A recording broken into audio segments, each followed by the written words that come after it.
Alright.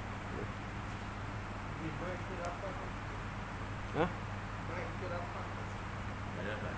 Okay. Tak dapat. Ya, Kecil-kecil.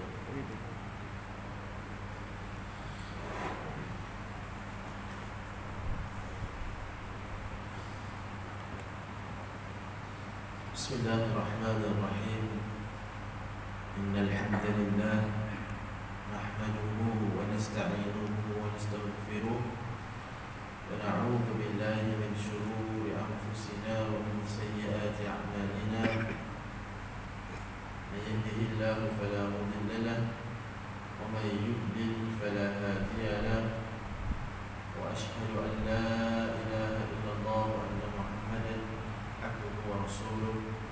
بلغ الرسالة وأدى الأمانة ونصح الأمة وكشف الغمة وجاهد في سبيل الله حق جهاده حتى أتاه الله اليقين. أما بعد، فقد قال الله عز وجل في كتابه العزيز: أعوذ بالله من الشيطان الرجيم.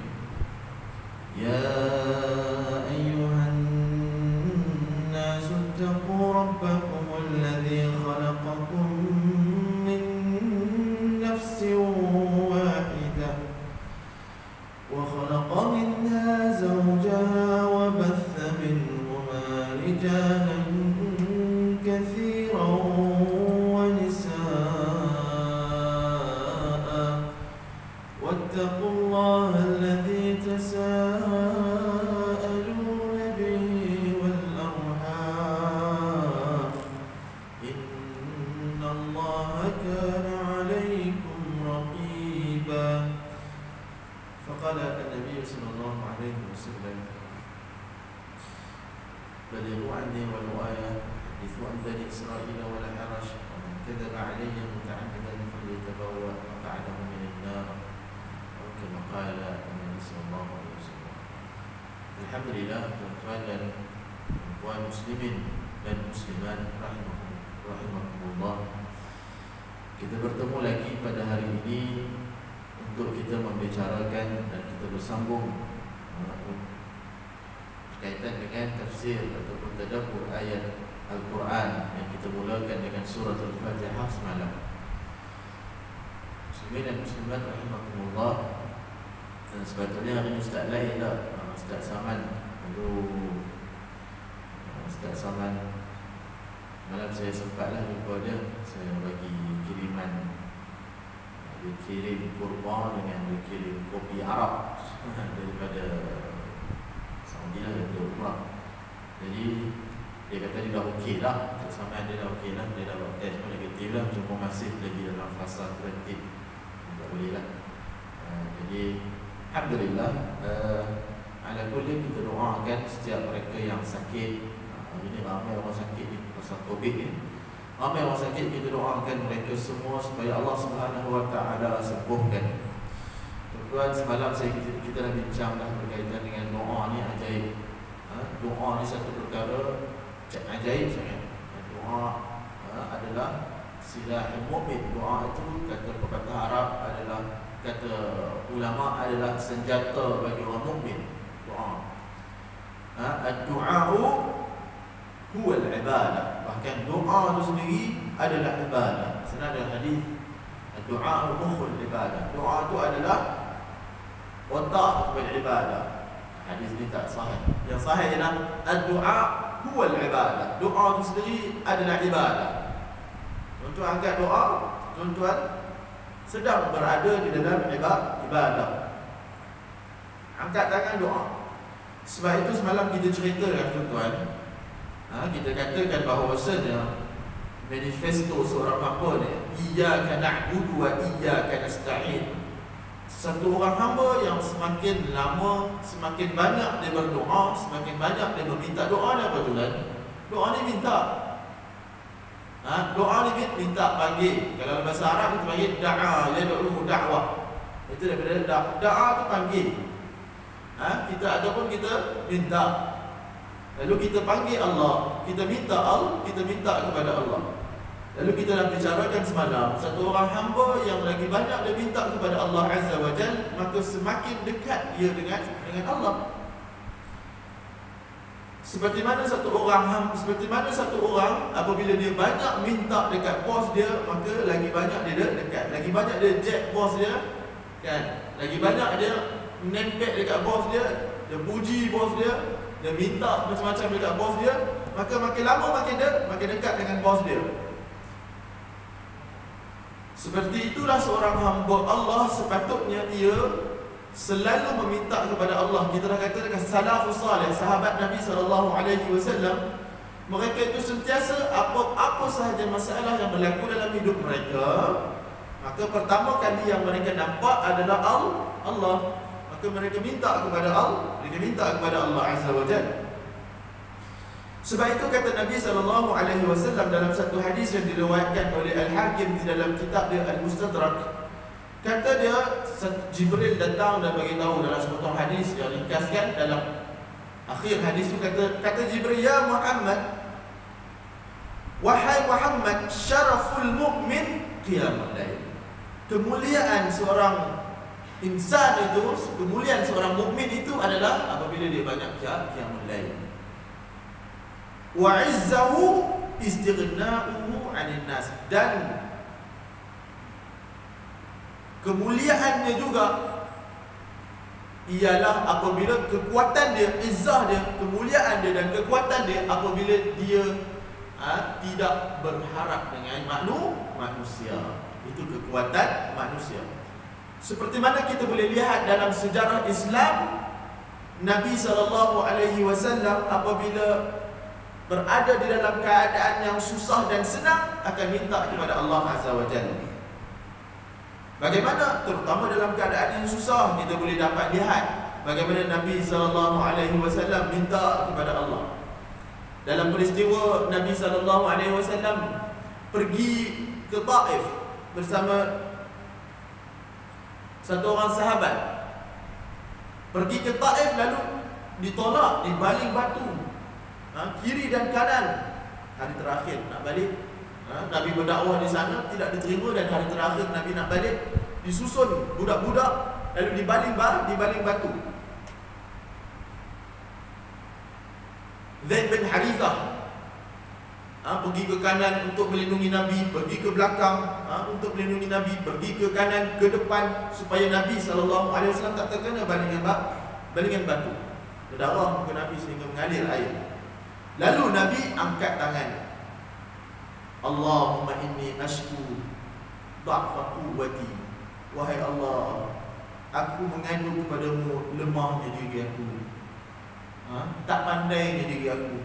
Nabi doa pun kan, Nabi angkat, Nabi doa kepada Allah Subhanahu wa ta'ala. Nabi kata, wahai Allah, aku tak pandai. Wahai Allah, aku mengadu kepadamu, aku ni tak pandai. Aku tak pandai jumpa orang. Subhanallah. Begitu juga lah Nabi SAW berdoa di dalam peperangan. Kita lihat peperangan Badar, apabila bertemu 300 orang pihak muslimin bertemu dengan 1000 orang yang lengkap bersenjata. Lalu Nabi berdoa, para sahabat kata, kami tengok Nabi sentiasa berdoa, angkat tangan sehingga jatuh selendang Nabi SAW. Nabi berdoa kepada Allah Subhanahu wa ta'ala, wahai Allah, bantu kami. Kalau kami tak bantu kami, habislah agama ini. Lalu apabila Nabi SAW berdoa, para sahabat juga berdoa, mereka tawajuh kepada Allah Subhanahu wa ta'ala, maka Allah bantu peperang Badar tu. Walaupun 300 orang lawan dengan 1000, Allah bantu. Bantuan dia bagaimana? Allah hantarkan para malaikat. Allah kata dalam Al-Quran, in tastaghithuna rabbakum fastajaba lakum anni mumiddukum bi alfin minal malaikah, anni mumiddukum bi alfin minal malaikatil murdifin. Allah kata apa? In tastaghithuni, apabila kamu berdoa istighathah. Inilah istighathah, makna istighathah yang sebenar. In tastaghithuni, istighathah ada warid dalam Al-Quran. Bagaimana cara istighathah yang sebenar? Cara istighathah yang sebenar ialah minta kepada Allah, seperti mana Nabi SAW buat. Nabi dalam keadaan dalam keadaan ni bahaya ni, dalam keadaan perang. Nabi tahu ramai musuh nak menyerang. Dalam keadaan orang perang Badar, bukan peperangan yang Nabi bersedia untuk perang. Nabi nak rampas harta saja. Nabi nak rampas harta daripada orang kafir Quraisy yang mana mereka merampas harta orang Islam di Mekah tu. Nabi nak ambil balik harta mereka ni. Bukan ambil harta mereka, dengan kata lain, nak ambil balik harta yang orang kafir rampas daripada orang Islam. Asalnya tu saja nak sekat. Daripada Syam, kafilah Quraisy nak balik tu, dia akan lalu dekat kawasan yang tak lalu Madinah lah, tapi akan lalu dekat dengan kawasan Madinah. Tu yang kat Badar tu, antara Madinah ke Badar lebih kurang 1 jam lah. Jumpa dekat Badar. Dalam keadaan awal-awalnya Nabi SAW tak mau perang, tapi oleh kerana akhirnya perisik kafir Quraisy kata, oh Nabi nak serang, daripada dapat tahu bahawasanya Madinah nak pergi rampas ambil harta, maka mereka pun bagi tahu dekat penduduk Mekah, pergi Nabi nak serang, lalu mereka pun hantar bantuan tentera. Lalu dalam keadaan begitu, Nabi pun tukar strategi, kita perang. Dan apabila berperang dalam keadaan yang tidak bercukup, maka Nabi SAW dan para sahabat mereka itu berharap istighatsah kepada Allah. Istighatsah ni adalah isti'anah, meminta bantuan ketika fi syiddah, dalam keadaan kesusahan, dalam keadaan kepayahan. In tastaghithuna rabbakum fastajaba lakum, maka Allah Subhanahu wa taala istijabah. Sebab tu al-istighatsah, kalau tuan-tuan dalam keadaan sedih, tuan-tuan dalam keadaan susah sangat, dalam keadaan payah, dalam keadaan getir, maka minta pada Allah Subhanahu wa taala direct. Walaupun Nabi kenal malaikat, tuan-tuan, Nabi kenal tak malaikat? Nabi sentiasa tak dengan malaikat? Sentiasa. Malaikat Jibril tu sentiasa bawa wahyu kepada Nabi, ajarkan talaqi Nabi. Wahyu tu sentiasa, Nabi ni sentiasa berjumpa dengan malaikat. Adakah Nabi minta kepada malaikat, wahai malaikat tolonglah kami, wahai ibadallah, wahai hamba Allah, wahai malaikat, wahai wali, wahai rijalul ghaib. Rijalul ghaib tu dia kata malaikat, ataupun ada dia kata adalah wali. Adakah Nabi buat begitu? Tak, tuan. Nabi tak buat begitu. Nabi terus minta pada Allah. Nabi minta pada Allah, lalu Allah gunakan para malaikat. Allah kata apa? Anni mumiddukum bi alfin minal malaikah. Aku turunkan 1000 malaikat. Dan aku turunkan 1000 malaikat, tentera yang tak nampak berjuang bersama dengan Nabi. Malaikat melawan musuh. Sebab itulah kalah 1000 ni kalah. 70 orang ditawan, ratusan mati pihak kafir Quraisy. Jadi itu kaedah ni tuan. Apabila manusia itu ada ta'alluq hati dia kepada Allah Subhanahu wa taala, pasti Allah tolong. Pasti Allah tolong. Ini Allah janji tuan. Allah janji. Allah kata, "Qul ud'uni astajib lakum." Doa pada aku minta kepada kamu. Wa nahnu aqrabu ilaikum min hablil warid. Kata Allah, kami dekat sangat dengan kamu ni. Dekat. Lebih dekat dengan kita punya urat ni. Subhanallah. Tapi malangnya kadang-kadang kita ni ikut cara selain daripada cara Nabi SAW. Lalu kita minta kepada selain daripada Allah. Ada baru-baru ni saya terima video. Dia pergi kubur. Lalu dia kata apa? Kami minta pergi kubur lah. Dia katakan kubur tu wali. Dia kata, wahai penduduk kubur, kami datang kepada kamu, kami berhajat kepada kamu, kami minta kepada kamu. Allah. Kalau ada macam ni tuan-tuan, tuan-tuan yang nasihat, jangan rasa kesian dekat dia. Kesian. Nak minta dekat penduduk kubur. Apa saya bila ditanya orang-orang begini, kalau ditanya kenapa minta dekat penduduk kubur, dia kata penduduk kubur ni wali ni hidup. Dia kata wali hidup, dan wali ni akan hantarkan permintaan kita ni kepada Allah. Boleh tak macam tu tuan-tuan? Boleh tak? Saya tanya tuan-tuan, boleh tak begitu? Boleh tak kita minta? Mana boleh? Tuan-tuan, Lata wa Uzza. Ini adalah nama-nama orang saleh yang hidup di zaman Nabi sallallahu alaihi wasallam.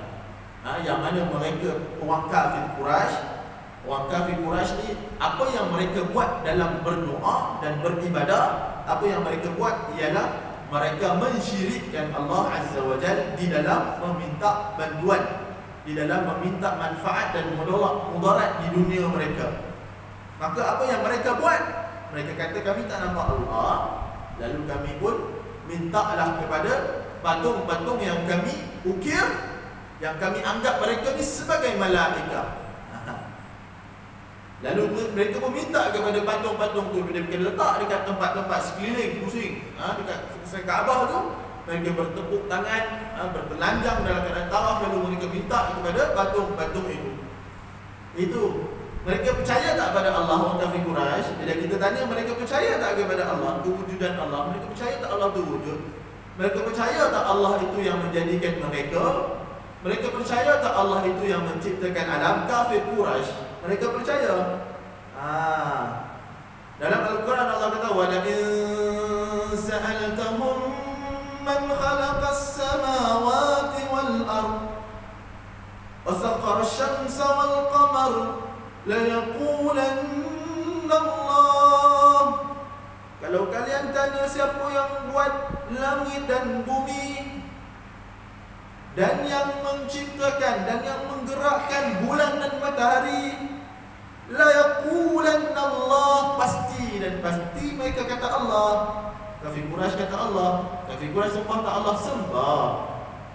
Sebab itu namanya syirik. Syirik itu adalah menyembah Allah bersama dengan sembahan yang lain. Ini kena faham terminologi ni. Kalau tak sembah Allah, tak sembah Tuhan, namanya mulhid. Tak sembah mana-mana Tuhan, namanya mulhid, ateis. Ateis ni lah ni yang muncul baru-baru ni. Ateis. Kalau sembah Allah dan sembah Tuhan bersama yang lain, itu namanya syirik. Yang itulah yang berlaku pada umat Nabi SAW. Kaum kafir Quraisy pada zaman dahulu, mereka menyembah Allah dengan menyekutukannya dengan sembahan-sembahan Lata wa Uzza yang asalnya mereka anggap sebagai orang soleh yang telah meninggal dunia. Lalu mereka buat patung supaya kata mereka, kalau kita lihat patung mereka, kita akan lebih khusyuk beribadah, kita akan senang beribadah. Lalu kita pun mintalah kepada mereka. Apa buktinya? Saya kata ni bukan saya kata, ini Allah kata. Ini Allah yang kata. Allah kata apa? Allah kata apa? Bila ditanya kepada mereka kenapa sembah selain daripada Allah Azza wa Jalla, maka mereka kata ma na'buduhum illa liyuqarribuna ila Allah zulfa. Kami tak sembah mereka. Kami tak sembah pun macam-macam ni kata orang kafir Quraisy. Kami tak sembah mereka pun, tapi kami jadikan mereka ni untuk mendekatkan diri kami kepada Allah. Kata Imam Ibn Katsir rahimahullah, liyashfa'u lana, untuk memberi syafaat kepada kami, memberi manfaat dan mudarat kepada kami sembahan ini, dengan dia bawa doa-doa kami kepada Allah. No, agama Islam bukan agama perantaraan. Agama Islam adalah agama kamu rasa susah, kamu rasa senang ataupun susah apabila nak meminta, hanyalah kepada Allah. Minta terus kepada Allah, dan Allah sangat suka kita terus diminta merayu kepada Allah. Allah suka. Sebab tu di dalam surah Fatihah, hari-hari kita berikrar kepada Allah. Hari-hari tuan-tuan. Bukan kata seminggu sekali, ini hari-hari, 5 kali sehari kita berikrar pada Allah. Tambah pula dengan solat sunat, puluhan kali. Tambah pula dalam kalau orang buat tahajud, puluhan kali. Boleh kata ratusan kali kalau perlu buat tahajud banyak kali. Ratusan kali kita, tapi at least lah kita kata kalau dalam sehari semalam, berapa kali kita baca surah Al-Fatihah ni? Ini 2 kali, campur petang sekali lagi 4 kali. 4 kali, 8 kali, 10 kali dah. Campur maghrib 13 kali, campur isyak 17 kali kita ikrar, iyyaka na'budu wa iyyaka nasta'in. Kepada Engkau lah kami sembah dan kepada Engkau lah kami mohon pertolongan. Kita minta pada Allah ya Rabbi, kita ikrar kepada Allah. Tiba-tiba sampai kepada kesusahan kita minta ke orang lain. Ini bahaya. Dia beza tuan-tuan. Kita pergi kepada orang yang masih hidup, kita kata, Haji tolong doakan anak saya, anak saya ni nak exam, Haji tolong doakan keluarga saya, keluarga saya kena COVID, Ustaz, Tuan Guru tolong doakan kepada isteri saya. Dah lama dah isteri saya ni tidak dapat lahirkan anak, dah lama dah 10 tahun kami kahwin tak dapat anak. Tuan Guru tolong doakan ya. Kami boleh tak? Tak ada masalah. Harus hukum dia dan dilakukan oleh para sahabat, dilakukan oleh para salafus salih. Sebab apa? Sebab dia boleh berdoa, dia hidup. Dan dia doa. Walaupun ulama kata afdalnya kamu berdoa sendiri, afdalnya ialah kamu angkat tangan berdoa sendiri kepada Allah Subhanahu wa taala. Tapi ada masalah tak kalau kamu minta doa orang-orang saleh yang masih hidup? Tidak ada masalah. Tidak ada masalah, boleh buat. Ya. Tapi kalau kita minta tolong kepada orang yang dah mati, ataupun minta tolong kepada jin, ni satu lagi. Duk sibuk nak cari khadam, buat amalan nak cari khadam. Kan? Ni orang Melayu ni kan. Kalau dalam, tak maaf nak kata, dalam silat pun duk cari khadam. Kalau dalam biasa-biasa pun duk cari khadam. Pasal apa duk amalkan amalan ni banyak kali ni? Nak dapat khadam. La ilaha illallah, nak dapat khadam pasal apa ni? Dia boleh tolong saya, dia boleh bantu saya, dia boleh tengok, saya boleh berubat semuanya. No. Tak ada. Khadam tu apa khadam? Khadam tu dia duk rasa, dapat khadam malaikat. Tuan-tuan, malaikat memang dah khadam kita dah. Tak payah nak buat pelik-pelik. Malaikat memang khadam manusia ni. Allah jadikan setiap orang, setiap makhluk dekat dunia, dekat bumi ni adalah khadam kepada manusia. Kita ni khalifah.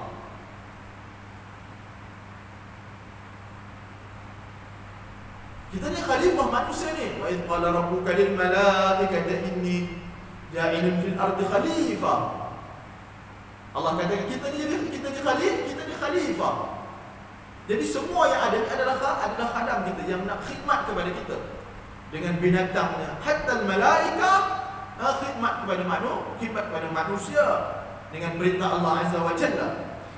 Yang masalahnya tu lah, dia minta khadam.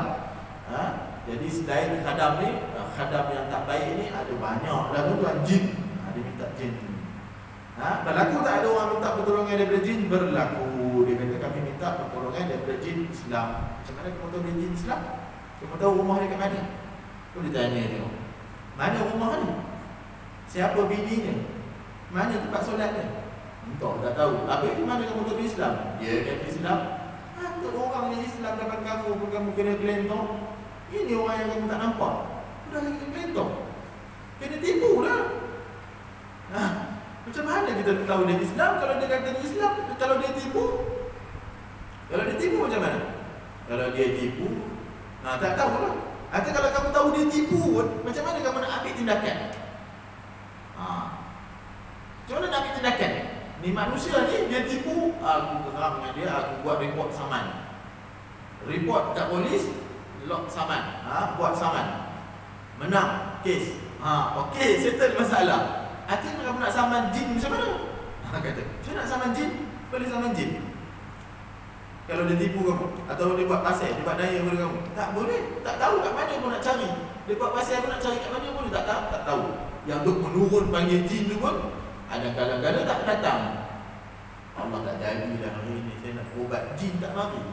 Entah mana dia berjaya. Dia pesta dia menurun kan. Ada orang dia berubat, memang dia menurun. Jadi dia menurun jin. Jin tak mari hari ni. Tak jadi nak berubat.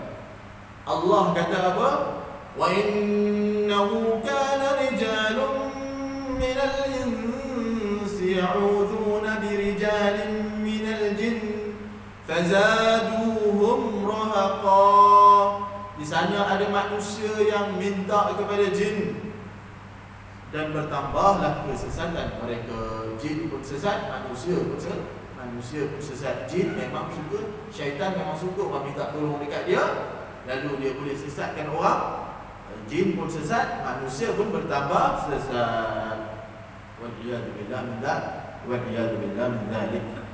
Sebab itulah kita kena pasakkan Akidah kita yang sebenar ialah meminta kepada Allah Subhanahu wa taala. Habis tu ustaz takkan tak boleh minta. Nak minta nasi, tak boleh ke nak minta kami ni sakit nak pergi jumpa doktor, nak minta doktor, kami ni sakit lama dah sakit pinggang ni. Ada tak ubatnya minta ke doktor, betul? Tak boleh ke minta tolong dengan manusia? Boleh.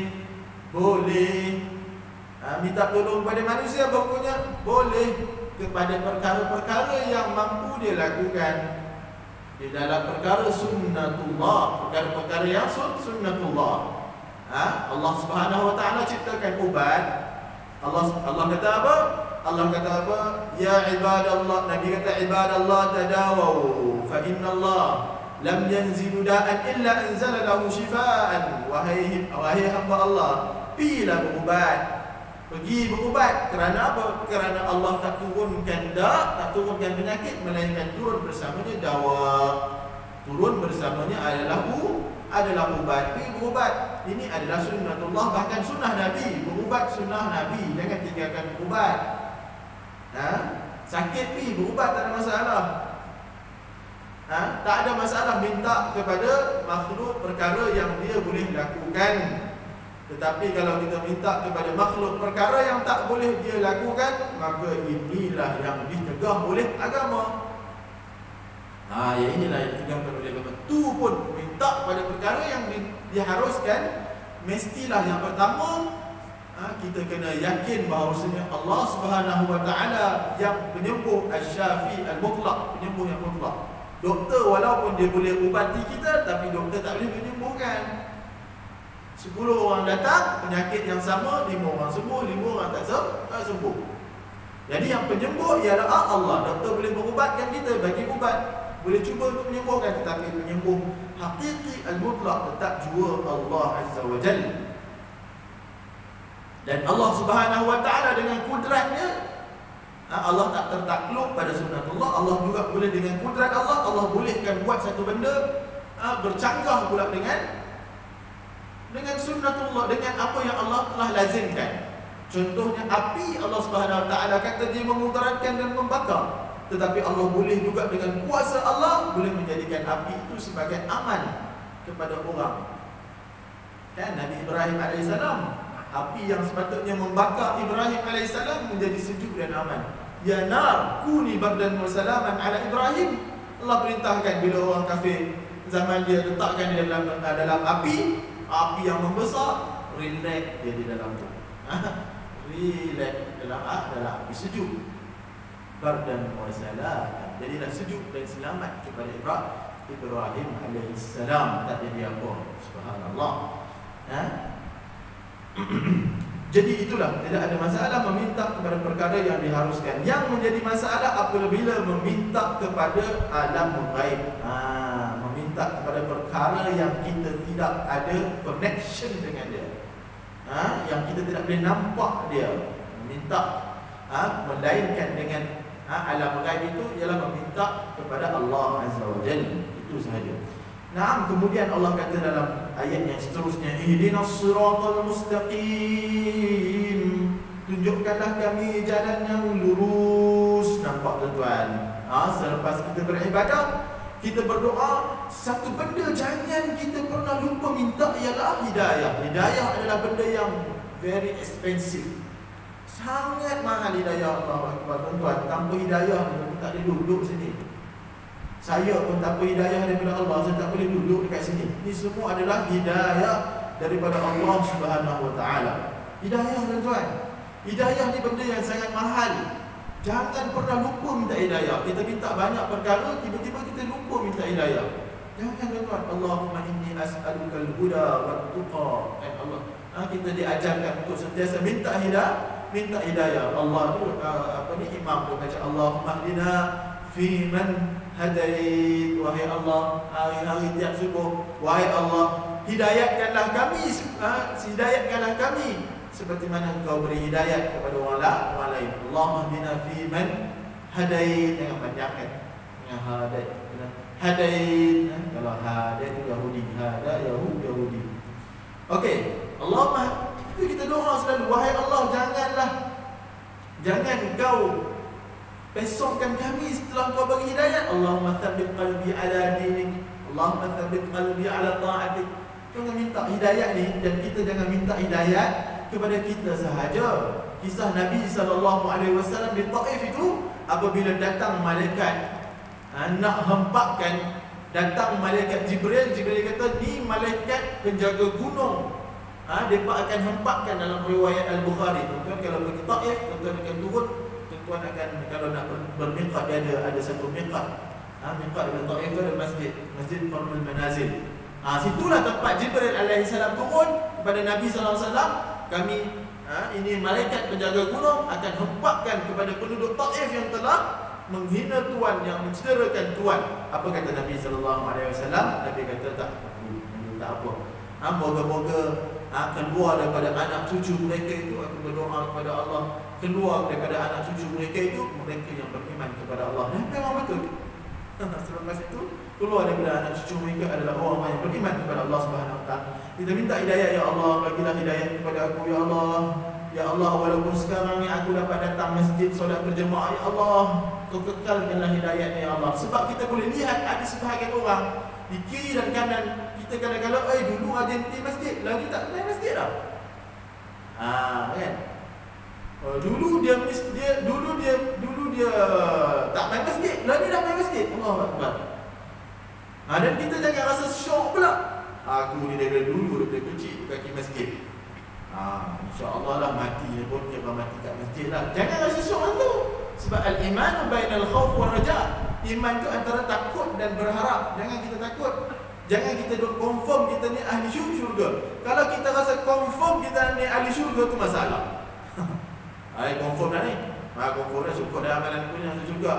Ini masalah. Ini dipanggil ujub. Penyakit ujub. Masa diri ni bagus, confirm masuk syurga, confirm masuk syurga. Tu yang kena hukum orang sahaja. Jadi tuan-tuan, ada satu kisah kita nak tutup sikit. Barshisha. Barshisha ni dia adalah rahib.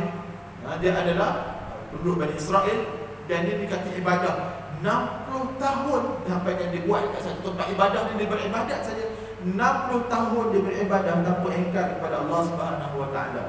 Namun demikian, di akhir hayat beliau tunduk kepada syaitan. Barshisha ni, dia ada satu orang perempuan, ada 4 orang adik-beradik lelaki dia nak pergi berperang. Jadi dia pergi berperang, dia berkata kepada Barshisha ni, minta tolong jaga adik perempuan kami ni. Bila minta tolong jaga adik perempuan kami ni, syaitan tipu Barshisha. Syaitan kata apa? Ni dengan perempuan itu nak wanita. Syaitan suruh bawa pergi makanan, mula pergi bawa makanan letak dekat luar. Kemudian tak masuk, dekat depan pintu bersembang-sembang saja. Syaitan berkata, apa bersembang-sembang saja dekat depan pintu, tak molek. Bawalah masuklah dalam rumah, pula sembang-sembang dalam rumah. Esoknya datang sampailah akhirnya berzina. Lalu akhirnya berzina, syaitan pun datang lagi. Dah mengandung perempuan tu, syaitan pun datang lagi. Ni kalau abang dia balik ni, saudara-saudara dia balik ni, kamu mati ni, baik kamu bunuh dia. Dia pun bunuh. Lepas berzina, dia bunuh perempuan tu dan dia tanam. Kawan tu balik, ada abang-abang dia balik, kata mana adik kami? Dia kata dah meninggal. Lalu saya pun tak tanamkan dia. Lalu syaitan pun datang pula pada mimpi abang-abang ni. Dia kata dia ni yang bunuh, nampakkan tempat kat mana dia tanam. Lalu dia korek balik, memang ada urusan bunuh. Dan mereka pun nak pergi bunuh, mereka pun nak pergi kepada Barshisha tu. Syaitan datang kepada Barshisha. Syaitan kata apa? Ada satu saja cara untuk kau selamat, tunduk kepada aku. Tunduk dan sembah aku, aku akan selamatkan kau. Dia tunduk sahaja, datang si abang tu pancung macam, maka dia mati dalam keadaan kufur kepada Allah Azza wa Jalla. Bukan sebarang-sebarang ni, kufur tu kan. Jadi sebab itulah kata Allah, wala tattabi'u khutuwatus syaitan. Jangan kamu ikut plan syaitan. Syaitan dia pandai. Dia hidup lama daripada kita ni. Kita hidup 60 tahun, dia hidup ratusan tahun, ribuan tahun. Tapi syaitan yang ribuan tahun memang hidup dia panjang. Dia tahu panggil kita. Sebab itulah kita sentiasa minta kepada Allah, ihdinas siratal mustaqim. Minta kepada Allah. Hidayah ni mahal tuan-tuan, sangat mahal.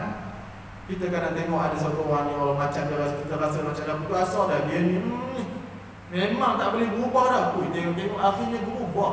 Umar Al-Khattab radhiyallahu anhu ni, kalau kita nak kata tak berubah, dia lah yang paling tak berubah.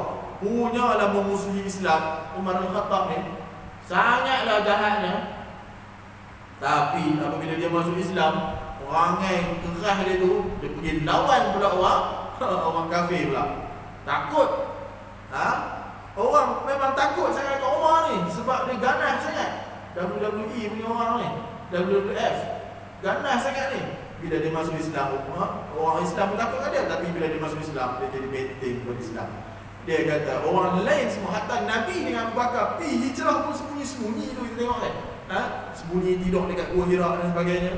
Tapi Umar radhiyallahu anhu, dia masuk Islam, apa dia buat tuan? Dia nak pergi hijrah ke Madinah dengan sahabat-sahabat yang lain yang Islam. Dia kata, ni aku nak pergi hijrah ke Madinah. Siapa yang nak jadi janda, siapa yang nak jadi isteri jadi janda, anak ada jadi anak yatim, mai halang aku. Dia isytihar tu. Tak ada siapa ada. Takut dengan Umar ni. Pahlawan pendekar. Subhanallah. Tu Umar. Jadi kita berharap kepada Allah, kita yang Allah SWT bagi hidayah ni, jangan kita rasa kita ni akan confirm dah. Dan begitu juga bila kita tengok orang yang buat maksiat, bila kita tengok orang yang dalam keadaan tidak dapat taat kepada Allah, jangan kita sangka dia itu takkan bagi manfaat kepada Islam. Jangan kita sangka dia itu takkan pernah akan kembali kepada Islam. Kita doa kepada dia, dan doa yang paling afdal ialah doa fi zahril ghaib, doa ketika dia tak tahu. Kita doa saja cukup. Lalu ayat yang seterusnya, ihdinas siratal mustaqim siratal ladzina an'amta 'alaihim. Ini dia. Bagaimanakah siratal mustaqim tu? Hidayatkan kepada kami jalan yang lurus. Jalan yang lurus ni bagaimana tuan-tuan? Jalan yang membawa, jalan yang telah Engkau bagi nikmat. Wahai Allah, tunjukkan kami jalan yang lurus, iaitu jalan yang telah Engkau beri nikmat kepada mereka. Dalam surah yang lain, Allah Subhanahu Wa Taala jelaskan jalan yang orang bagi nikmat ni jalan yang mana ni, umum ni. Jalan nikmat ni macam mana? Jalan siapa yang kita nak ikut? Lalu Allah bagi tahu dalam surah yang lain, surah An-Nisa, Allah kata apa? Wa may yuti'illaha war rasul fa ulaika ma'al ladzina an'ama Allahu 'alaihim minan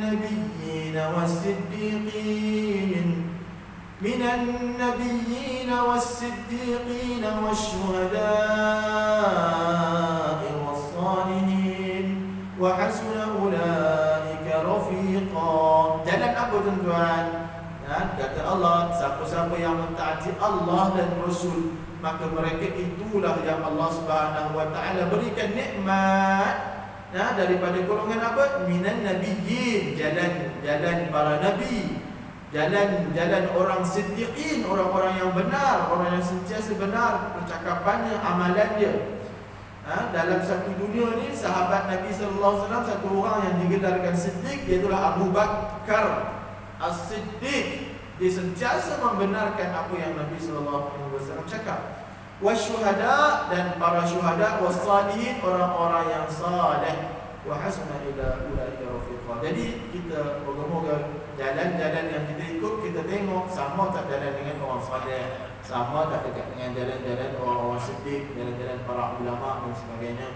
Kemudian ghairil maghdubi alaihim waladdallin. Amin. Okey, tengok ni ghairil maghdub ni ialah bukanlah jalan yang dimarahi, jalan yang dibenci. Jalan yang dibenci, apabila kita buka tafsir, antaranya tafsir Ibnu Katsir, ialah jalan yang dibenci ialah jalan orang-orang Yahudi. Waladdallin, dan jalan orang yang sesat adalah jalan selain orang musyrikin.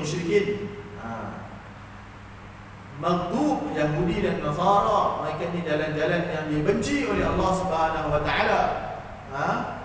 Dan bukan jalan, dan juga jalan-jalan orang yang bukan jalan orang-orang yang sesat. Orang Yahudi, orang Nasara, orang kafir Quraisy, mereka tiap-tiap hari berusaha untuk menjadikan umat Islam ni ikut mereka. Kata Nabi sallallahu alaihi wasallam, mereka ni akan usaha sehinggalah kamu ni ikut mereka. Sehinggalah manusia ni akan ikut orang-orang Yahudi ni, orang Nasara ni, sehinggalah mereka masuk lubang, kamu pun masuk lubang. Lubang biawak, kamu masuk lubang biawak. Macam tu sekali. Jadi kita kena siapkan diri kita. Jangan kita tapi itulah konsep dia senang. Amalkan sunnah Nabi SAW, automatik kita akan terkeluar daripada jalan-jalan Yahudi, jalan-jalan Nasara. Apabila kita tinggalkan sunnah Nabi SAW, maka kita akan ikut jalan orang Yahudi, jalan orang Nasara. Apabila kita tinggalkan pesanan Nabi SAW, maka apa lagi yang akan tinggal kepada kita? Panduan kita dah habis. Maka itulah kita akan ikut jalan-jalan mereka. Sebab itulah Nabi SAW beritahu apa? Nabi kata akan sampai satu zaman kamu akan lihat fasayara ikhtilafan katsira, kamu akan lihat banyaknya ikhtilaf. Alaikum bisunnati, kata Nabi, kamu peganglah sunnah aku, wa sunnah khulafa ar-rasyidin al-mahdiyyin, dan juga sunnah khulafa ar-rasyidin al-mahdiyyin, jalan Umar, jalan Abu Bakar, Umar, Uthman, Ali. Adbu 'alaiha bin nawadid, gigit dengan gigi gerham kamu. Pegang sunnah Nabi SAW, gigit sunnah para sahabat Nabi SAW, gigit dengan gigi gerham, jangan lepaskan dia. Kerana apa tuan-tuan? Kerana apabila berlakunya banyak khilaf, berlakunya banyak perpecahan, maka kita pun akan hilang arah. Tetapi orang yang ikut Nabi SAW, dia pegang Nabi SAW, pegang ulama yang ikut Nabi SAW, pegang ustaz yang ikut Nabi SAW. Senang dia nak tahu ustaz ni ikut Nabi ke tak, ustaz ni ikut ulama dan yang ikut Nabi ke tak. Kita tahu tuan-tuan. Macam mana nak tahu? Macam mana nak tahu ustaz ni ikut Nabi ke tak? Senang saja. Nabi tinggalkan kepada kita ni apa benda? Dua benda. Taraktu fikum amrayn lan tadillu ma tamassaktum bihima, kitabullah wa sunnati. Selalu duk baca. Tapi kuliah kadang-kadang ataupun cakap ke orang satu Quran, afwan minta maaf. Tapi tak cakap ke orang buat amalan-amalan yang pelik, kadang-kadang tak bagi pun apa kata para ulama yang berdalilkan dengan Al-Quran dan sunnah Nabi SAW. Sebab tu saya suka nak tutup supaya kita ni bukan termasuk daripada golongan-golongan yang maghdub dan dhalin ni, ialah kita kata Nabi SAW. Kata Nabi apa? Kata Nabi, kullu ummati yadkhuluna al-jannah, setiap daripada umat aku ni masuk syurga. Ni kata Nabi ni. Ni kita kena rasa seronok ni. Ni adalah wasiat Nabi SAW. Rasa seronok sangat. Kata Nabi ni, semua umat aku akan masuk syurga. Illa man aba, melainkan mereka yang tak mau masuk, mereka yang enggan. Ada orang tak masuk rupanya. Ada orang tak masuk. Sahabat tanya, man ya'ba ya Rasulullah, siapa yang tak mau masuk ni ya Rasulullah, siapa yang enggan ya wahai Rasulullah? Kata Nabi, man ata'ani dakhala al-jannah wa man asani faqad aba. Siapa yang taat aku, maka dialah yang akan masuk syurga. Siapa yang ingkar aku, maka dialah yang aba. Mereka lah yang enggan masuk syurga. Dan tuan-tuan, pastikan amalan yang tuan-tuan buat ataupun amalan-amalan yang diberikan oleh orang-orang dulu, orang-orang lama atau orang-orang baru, daripada siapa-siapa saja kita tanya, ni ulama mana yang sebut? Lalu dia kata, ini daripada kitab Imam Syafi'i misalnya. Okey, selesai. Ini daripada kitab Imam Malik, selesai. Ini daripada kitab Imam Nawawi, selesai. Tak selesai lagi, selesai ke? Belum lagi. Apa dalilnya? Kalau kita mampu nak tahu. Kita kadang tak mampu pun, memang kita tak tahu dalil pun. Bukannya kita tahu dalil. Tuan-tuan, kalau saya bagi tahu dalil, cakap tadi tanpa terjemah, tuan-tuan tahu ke? Ayat-ayat Al-Quran yang kita bagi tu, ustaz-ustaz baca tu, tuan-tuan boleh faham pun? Tak faham pun, melainkan mereka yang belajar. Tapi kita kena ada kesungguhan untuk tahu apa itu sunnah Nabi. Kena ada kesungguhan tu, memang ada. Bahkan kalau ada kesungguhan sebegini, para orang-orang yang nak bagi amalan-amalan, kadang-kadang boleh tengok, dia ni sekali dia tanya pada aku pula, mana kitab dia ambil ni, mana dalil tak? Aku pun tak mau bagilah amalan pelik ke dia. Kan selamat kat kita. Selamat, alhamdulillah. Bukan apa tuan-tuan, banyak sangat sekarang ni amalan-amalan pelik, sangat-sangat pelik ni, macam-macam pelik. minta tu, minta ni. Moga-moga Allah SWT selamatkan saya dan tuan daripada segala perkara-perkara yang menyanggahi sunnah Nabi SAW.